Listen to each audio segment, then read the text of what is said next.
Hi, this is Nicholas Bell with IONCINEMA, here to review Fatale, the latest film directed by Deon, which Lionsgate is releasing December 18th, 2020. So Fatale reunites Deon with his screenwriter David Lowery, who wrote 2019's The Intruder, which also starred Michael Ealy. So we have a kind of a triple reunion of sorts. Notably, the film is lensed by Dante Spinotti, of course, Michael Mann's usual cinematographer, who also lensed LA Confidential, which gives this film kind of a interesting production value on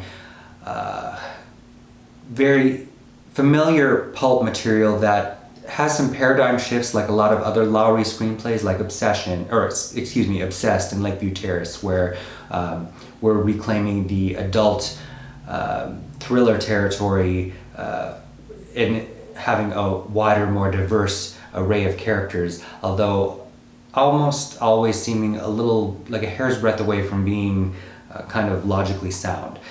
This film also stars two-time Oscar winner Hilary Swank as a dangerous femme fatale, as the title indicates, of course.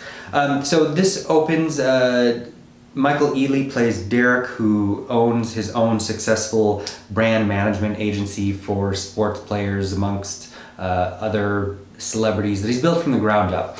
His partner, Rafe, is played by Mike Colter, and we are introduced to some, like a schism between them, because Rafe wants to sell the company to a conglomerate and kind of get a nice cash out, but that is something that Derek is definitely opposed to. But Mike Colter's about to get married to Callie Hawks from Black Jesus. There's only one scene. In the bachelor party in Las Vegas, he meets Hilary Swank, playing Valerie Quinlan. And she, after a meeting at the bar where she turns away another man, she says she goes to Vegas to blow off steam. They have a one-night stand. There's some red flags in the morning when he tries to leave and she doesn't allow him to, but he's lied about who he is, so what does it matter? Fast forward, the tension we'd seen with his wife Tracy, played by Damaris Lewis, who of course had a small part in Spike Lee's BlacKkKlansman.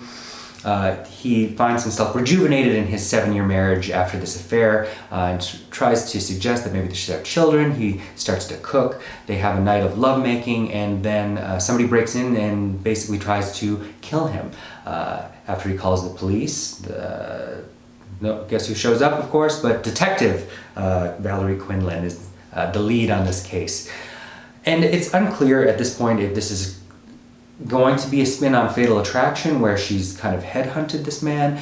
As it turns out, maybe it's a little bit more of a coincidence. And what's happening is Taylor and Lowery are really refurbishing Alfred Hitchcock's Strangers on a Train.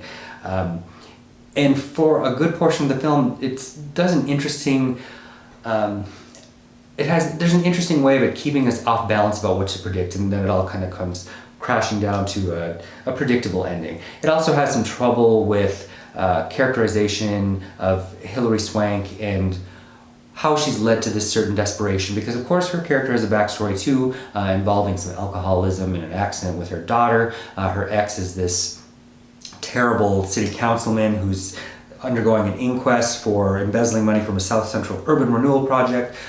There are just so many pieces there that don't quite fit together, and it really, Lowery's script also drops the ball on any kind of attenuation for his peripheral characters, whether that's the woman playing Michael Ealy's mother, or, as I said, Tracy, played by Damaris Lewis. Jeffrey Owen shows up as a lawyer. And then there's an interesting subplot involving Michael Ealy's cousin, played by Tyrin Turner from Menace to Society, and of course the Janet Jackson Rhythm Nation 1814 music video, playing a character named Tyrin.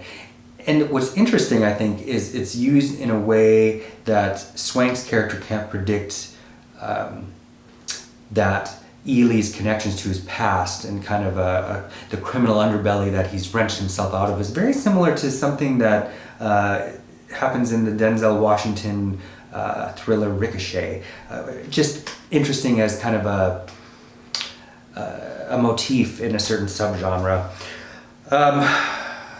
This kind of all ends as you expect it to be. That said, I think Hilary Swank really elevates this, not in a way that Dennis Quaid does in Deon Taylor's very campy The Intruder, but in a way that suggests that there's a way these pieces could have come together cohesively that would have made this quite likable. Michael Ealy, again, is kind of straitjacketed into this role of a man that is almost not even complicit in his own demise, like he's just this inert figure that things happen to, not unlike the black version of what happened to Michael Douglas in most films that he was in the late 80s and early 90s. Overall, I would give this film 2.5 out of 5 stars. Thank you. Hey, this is Eric from IONCINEMA.com. If you want to support us, subscribe below. For more reviews, interviews, film festival coverage from Sundance, Cannes, Toronto, you want to check out these guys on this side.